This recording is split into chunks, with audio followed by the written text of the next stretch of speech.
أعوذ بالله من الشيطان الرجيم. بسم الله الرحمن الرحيم. Chers frères et chères sœurs en islam, assalamu alaikum wa rahmatullah. Nous sommes ravis de vous retrouver pour un nouvel épisode de votre podcast spirituel. Et merci du fond du cœur parce que vous êtes de plus en plus nombreux à nous suivre sur les plateformes Aoucha et sur YouTube et sur l'ensemble des plateformes où ce podcast est diffusé. Vos messages, vos encouragements, vos témoignages venant aussi bien de femmes que d'hommes nous donnent une force immense qu'Allah subhanahu wa ta'ala accepte de nous, de vous, et qu'il nous accorde la sincérité et la constance. Barakallahu fikum. Alors, comme vous le savez, nous avons ouvert une série spéciale dédiée aux 16 jours d'activisme. Alors, une campagne mondiale qui rappelle l'urgence de lutter contre toute forme de violence faite aux femmes et aux filles. Et pour inaugurer cette série, nous avons l'immense honneur d'accueillir une sœur, une femme d'exception qui m'inspire personnellement profondément par sa lumière intérieure et la puissance de ses pensées positives. Elle se décrit à travers une phrase qui résume magnifiquement sa vision, c'est-à-dire s'épanouir pleinement dans toute sa dignité humaine. Ma chère sœur Fatoumata Diallo, assalamu alaikum wa rahmatullah, bienvenue. Alaykoum salam wa rahmatullah, ma chère Hafsa. Je te retourne le compliment. Tu es une inspiration également pour moi. Je formule la prière que nos échanges soient emplis de lumière. Et je te remercie pour ton invitation. C'est vraiment un honneur pour moi. Mashallah, Amin pour cette prière. Alors pour commencer, une question très simple, relativement très simple, mais qui est Fatoumata Diallo?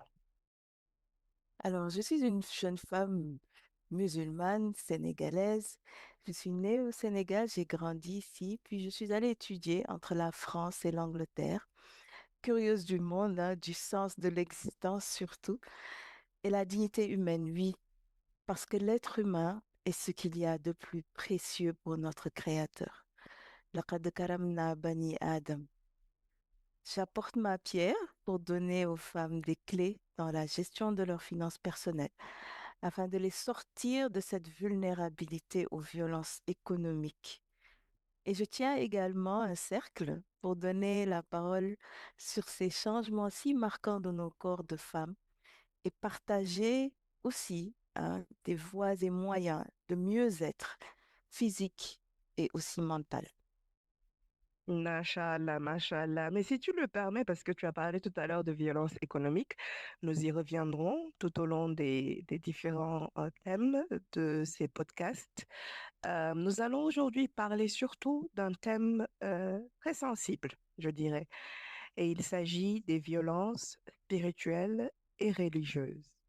Alors, nous avons surtout choisi un angle très particulier, très particulier, c'est lorsque la religion est instrumentalisée, utilisée pour dominer ou pour faire taire. Alors, que t'inspire ce thème? Ah, ce thème m'évoque beaucoup de choses. La première qui me vient à l'esprit, c'est que c'est une double trahison qui sous-tend cette instrumentalisation. D'une part, trahison des préceptes d'Allah et de son prophète sallallahu alayhi wa sallam sur la bienséance à avoir dans toutes nos interactions. Et puis d'autre part, une félonie sournoise, j'appelle ça comme ça, qui est dirigée vers des personnes qui placent leur confiance en leur interlocuteur, précisément en raison de sa science religieuse et qui vont malheureusement se faire duper. Alors oui, parfois c'est au nom de la religion, parfois au nom de la fameuse notion de sutura en Wolof, comme on le dit. Donc quel signe à ton avis, quels signes concrets permettent de distinguer une guidance spirituelle authentique d'un abus d'autorité, disons, religieuse? Alors, à mon avis, les signes concrets, ce sont les incohérences entre les actes et la parole, entre les enseignements de Sallallahu alayhi wa sallam à travers le Coran et sa Sunna et les postures qu'on observe.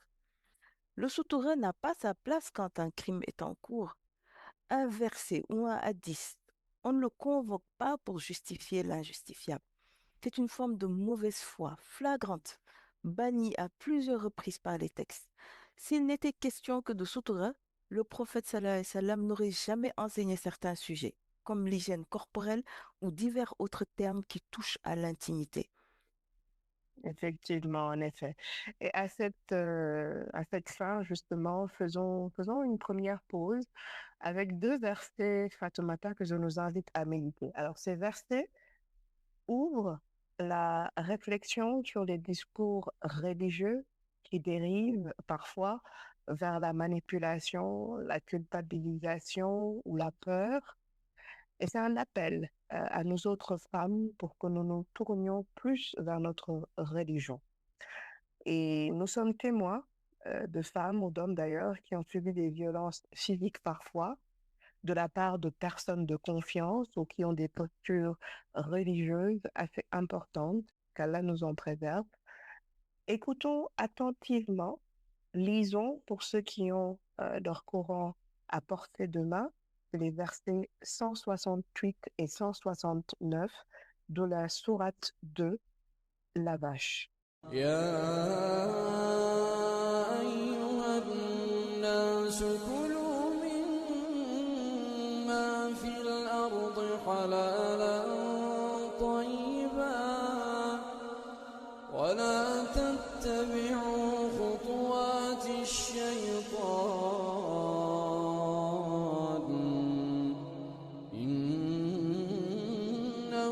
لكم عدو مبين إنما يأمركم بالسوء والفحشاء وأن تقولوا على الله ما لا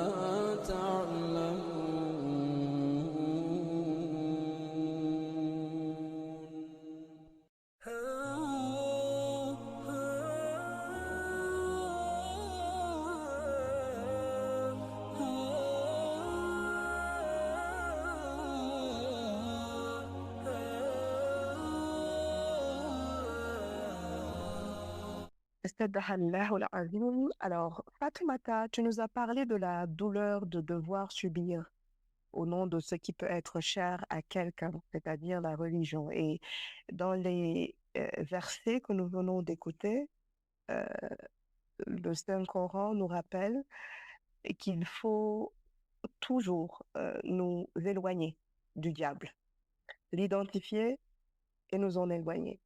Sauf que ce n'est pas aussi facile que ça. Ce n'est pas aussi évident que cela.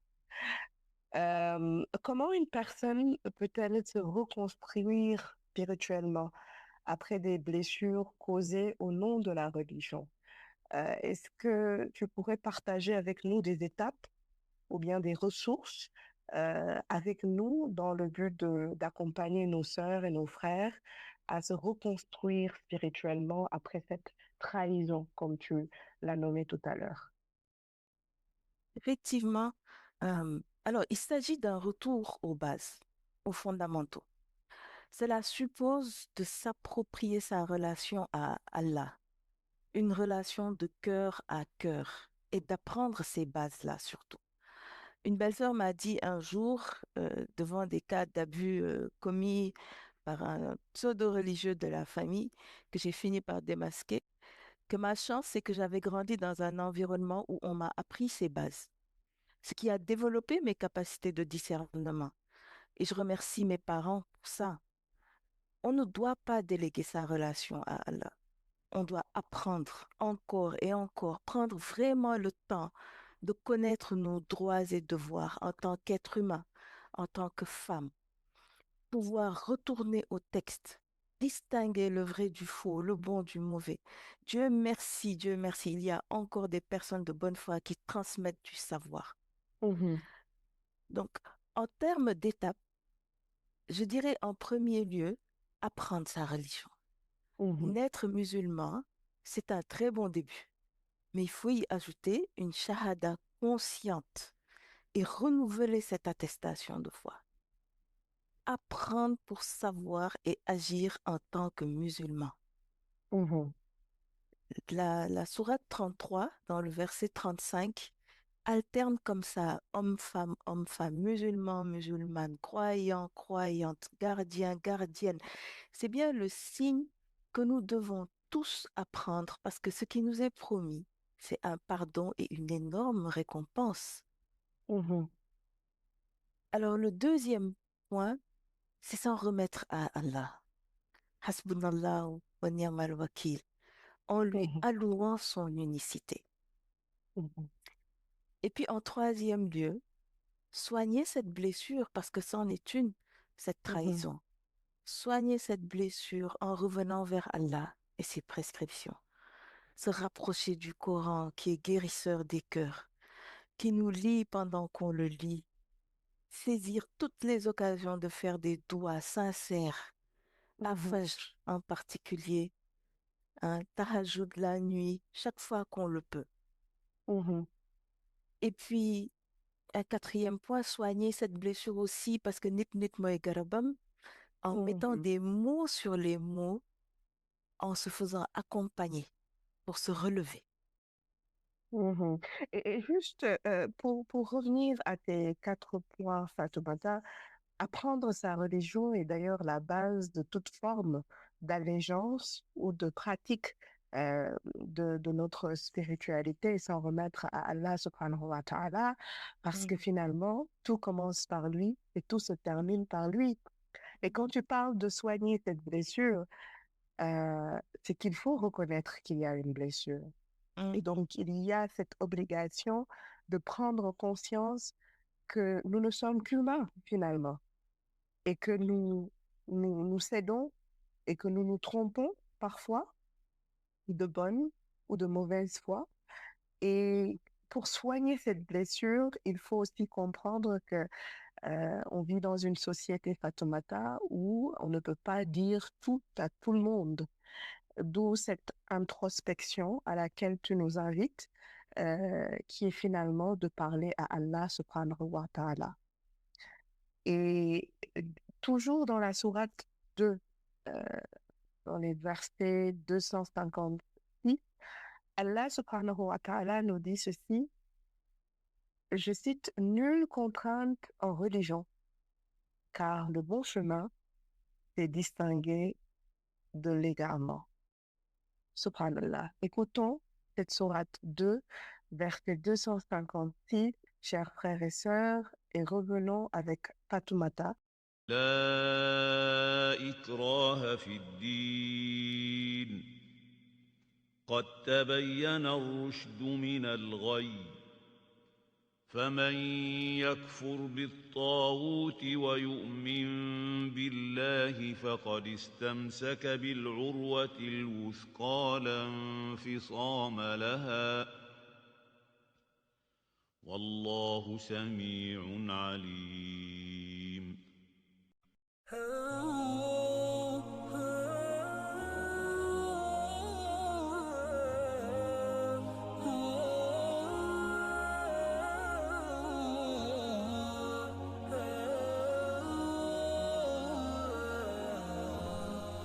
Alors, Fatoumata, ce verset est d'une puissance, d'une simplicité, mais d'une profondeur.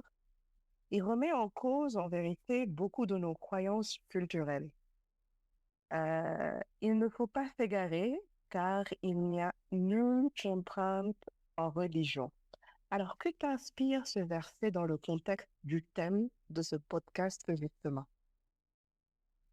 Merci, Nebsa. Alors, nulle contrainte en religion. Mm, Allah lui-même ne fait pas porter de contraintes. Alors, mhm, pourquoi quelqu'un d'autre le ferait?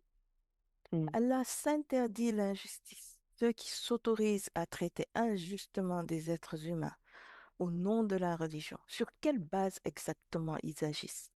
La Mhm. religion ou leur nafs? La sourate Al-Kahf, qui est un rappel hebdomadaire, nous dit clairement Amalan Salihan, faire de bonnes actions. Sourate Mhm. 18, versets 2 et 110.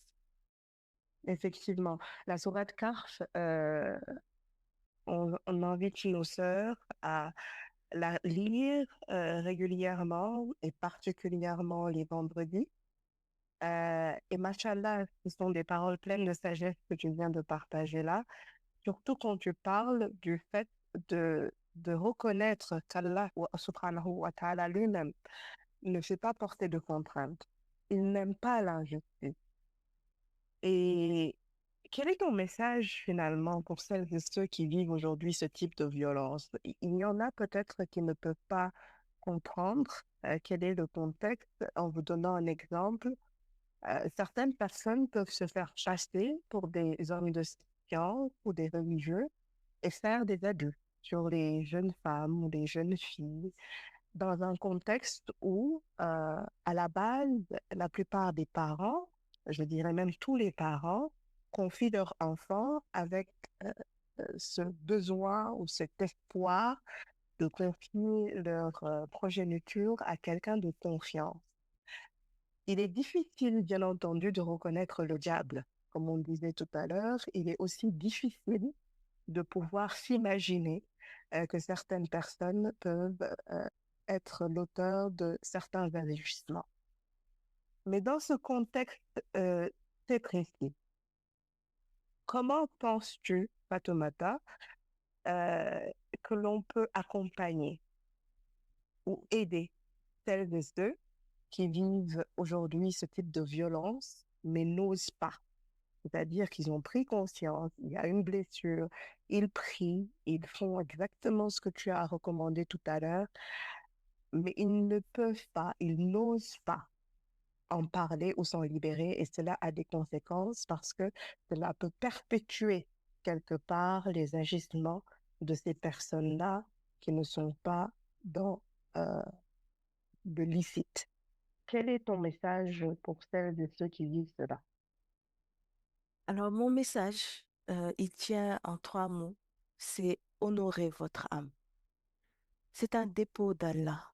Sauvez-vous par tous les moyens. Libérez-vous de cette situation. Vous avez une mission à accomplir sur cette terre. Et tant que vous serez dans une situation de violence, vous ne pourrez pas accomplir ce pourquoi vous êtes dans ce monde. Le bien se distingue du mal. Honorez votre âme. Machallah, honorez votre âme. Waouh, c'est assez profond comme citation. Je pense que cela mérite même d'être sur un poster affiché quelque part pour nous rappeler finalement d'honorer notre âme. Masha'Allah. Donc, chers frères et sœurs, nous arrivons à la fin de cet épisode de spirituel. Qu'Allah subhanahu wa ta'ala nous éclaire, nous accorde la lucidité du cœur et la force, surtout la force de reconnaître que toute forme de violence, y compris spirituelle ou religieuse, est contraire aux enseignements de notre Seigneur et de notre prophète. Paix et salut sur lui. Lui qui dit dans la sourate An-Nahl 16, les abeilles, je cite, Allah commande l'équité, la bienveillance, la bienfaisance et l'assistance aux proches, et il interdit la turpitude, l'acte répréhensible et la rébellion. Il nous exhorte afin que vous vous souveniez. Nous remercions du fond du cœur notre invitée, notre sœur Fatoumata Diallo, pour la profondeur, la sincérité de son témoignage, la lumière qu'elle a partagée avec nous aujourd'hui. Nous prions Allah subhanahu wa ta'ala de faire de ces paroles une guérison ou au moins un début de guérison pour celles et ceux qui traversent des épreuves et une guidance pour nos communautés. En ces 16 jours d'activisme, rappelons-nous que protéger, écouter, soutenir les femmes est un acte d'adoration.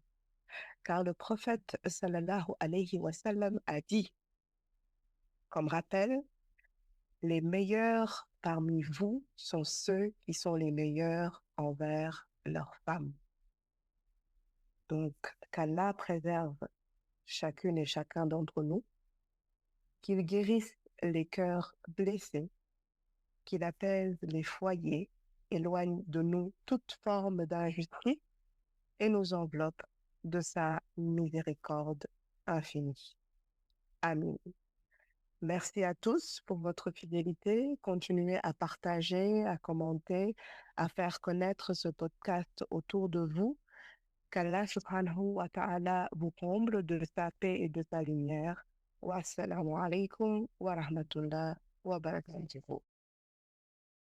إن المسلمين والمسلمات والمؤمنين والمؤمنات والقانتين والقانتات والصادقين والصادقات والصابرين والصابرات والخاشعين والخاشعات والمتصدقين والمتصدقات والصائمين والصائمات والحافظين فروجهم والحافظات والذاكرين الله كثيرا والذاكرات أعد الله لهم مغفرة وأجرا عظيما.